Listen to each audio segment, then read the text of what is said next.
ઓમ શ્રી ગણેશાય નમઃ. બોલો વિષ્ણુ ભગવાનને જય. જય શ્રી કૃષ્ણ. બોલો નારાયણ ભગવાનને જય. તો ભક્તો, આજે આપણે વિડીયો બનાવવાનો છે. એ આજનો આપણો વિડીયો છે કે આવતીકાલે એકાદશીની ઉત્પત્તિ અને આ એકાદશીમાં આપણે કેવા નિયમોનું પાલન કરવું પડે અને આ એકાદશીનું કેવું મહાત્મ્ય છે એની આજની આપણી કથા છે.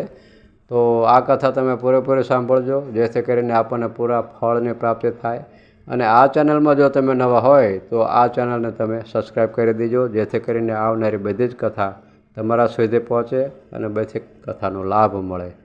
તો આપણે પહેલાં સાંભળીએ એકાદશી વ્રતની ઉત્પત્તિની કથા અને પછી એનું મહાત્મ્ય સાંભળશું અને એમાં કેવા નિયમોનું પાલન કરવું એ પણ આ કથામાં આપણે સાંભળીશું. તો આવો આપણે સાંભળીએ આગળની કથા.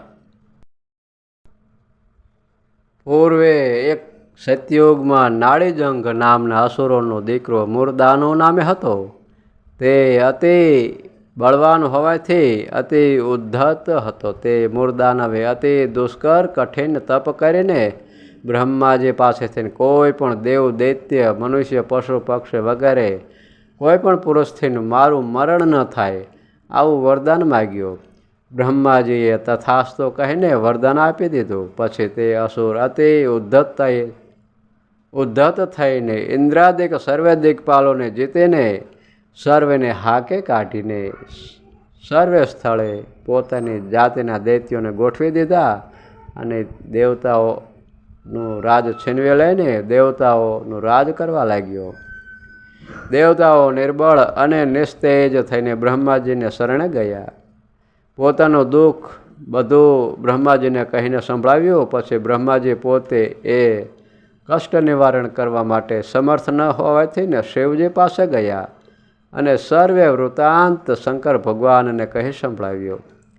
ત્યારે ભગવાનને બધાએ મળીને વિચાર કર્યો, જે આમાં આપણું કામ, આ કામ ભગવાનનું છે, આપણું કામ નથી, આમાં બીજા કોઈનું કામ નથી. એવી રીતનો વિચાર કરીને બધા ક્ષીરસાગરને કિનારે જ્યાં શ્વેત દ્વીપ છે, ધામ છે, ત્યાં સર્વે ગયા.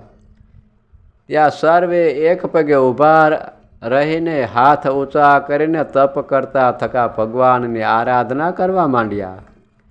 તપથીને ભગવાન પ્રસન્ન થયા, પોતાના દિવ્ય દર્શન આપ્યા. પ્રભુએ વર માગવાનું કહ્યું ત્યારે સર્વે દેવોએ મુરદાનવ થકી આવેલું દુઃખ કહી સંભળાવ્યું.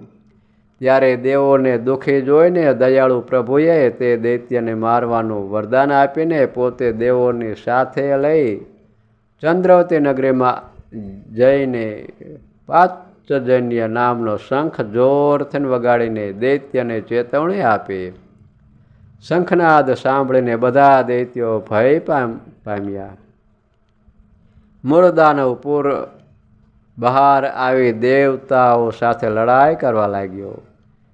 દેવો સર્વે તેના મારને સહન નહીં કરી શકવાથી નાસી ગયા. એટલે તે ભગવાનની સાથે યુદ્ધ કરવા લાગ્યો. બ્રહ્માએ આપેલા વરદાનને કારણે 1000 વર્ષ પર્યાપ્ત તેની સાથે પ્રભુએ યુદ્ધ કર્યું, પણ એ માર્યો નહીં. ત્યારે ભગવાન પણ તેને મોહ પમાડવા માટે પોતાની હાર થયેલી દેખાડીને ત્યાંથી જ જેમ કોઈ હારી ભય પામીને ભાગે જાય તેમ ત્યાંથી પલાયન કરીને ભાગ્યા. તે બદ્રીનારાયણની શહેવતી ગુફામાં પ્રવેશ કરીને ત્યાં સૂઈ ગયા. મુરદાનવ દોડતો દોડતો ભગવાનની પાછળ આવ્યો. ભગવાન તે સમયે પોતાના 10 ઇન્દ્રિયો અને 11મું મન એમ 11 ઇન્દ્રિયોને પોતાની અંતર સન્મુખ કરીને પોઢ્યા હતા. ત્યારે તેના 11 ઇન્દ્રિયોમાંથી અતિશય તેજનો સમૂહ પ્રગટ થયો અને તે તેજમાંથી એક રૂપવાન કન્યા પ્રગટ થઈ. તેને જોઈને મુરદાનવ મોહિત થઈને પૂછવા લાગ્યો, જે હે દેવી, આપ કોણ છો અને તમે પરણેલા છો કે કુંવારા? અને જો આપ કુંવારા હોય તો મને વરો.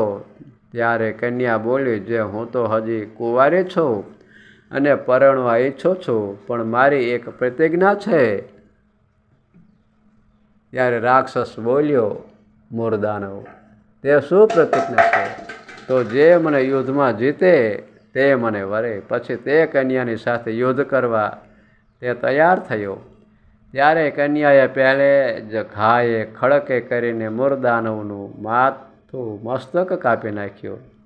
ત્યારે સર્વે દેવો દેવીને પગે લાગ્યા અને હાથ જોડીને તેમની સ્તુતિ કરવા લાગ્યા.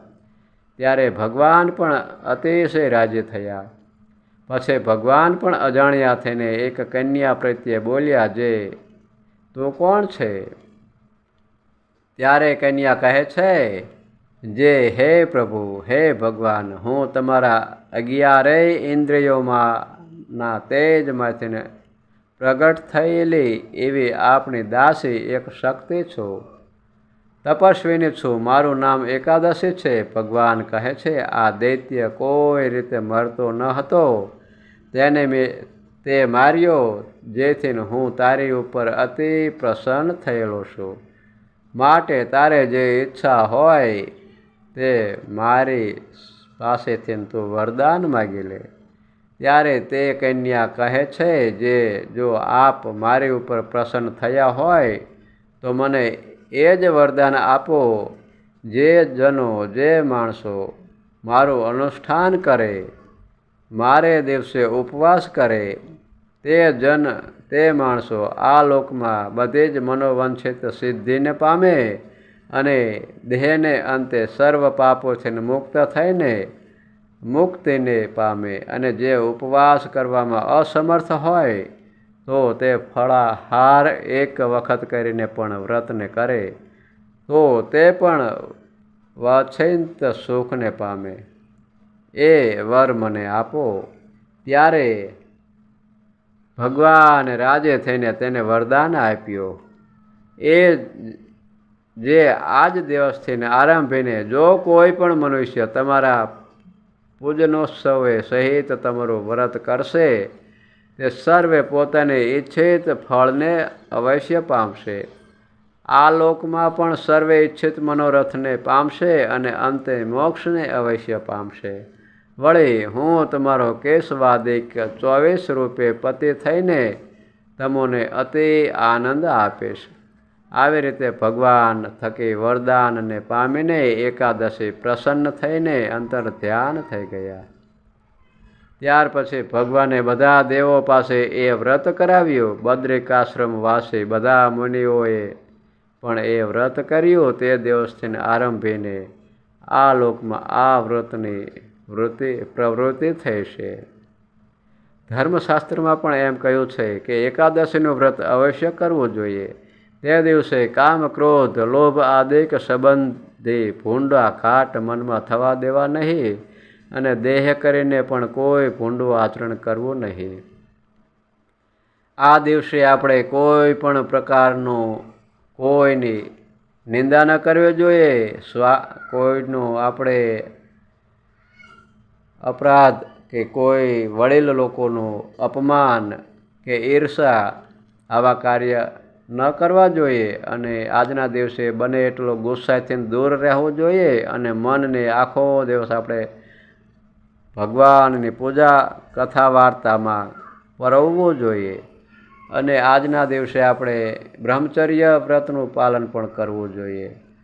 અને આવી રીતે આપણે મન ભગવાનમાં પ્રવૃત્તિ કરીને આખો દિવસ આપણે ગાળીએ ભગવાનની કથા વાર્તામાં અને આપણે રાત્રિએ જાગરણ કરીએ તો આ વ્રતનું આપણને પૂરેપૂરું ફળની પ્રાપ્તિ થાય છે.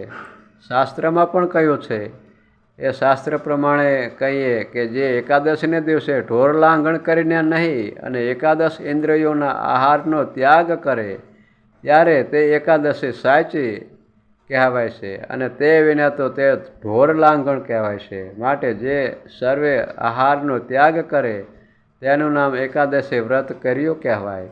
પણ 11 ઇન્દ્રિયો કુમાર્ગે દોડે અને પોતપોતાના અન્નને ખાય તે એકાદશીનું વ્રત શાસ્ત્ર પ્રમાણે ન કહેવાય.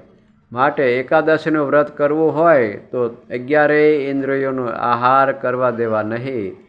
એવું વ્રત 15 દિવસમાં આવે છે. માટે તે ખબરદાર થઈને કરવો. તેની ઉપર ભગવાન ખૂબ જ પ્રસન્ન થાય છે. પણ જે ઢોર લાંઘણ કરે છે તેની ઉપર ભગવાન પ્રસન્ન થતા નથી.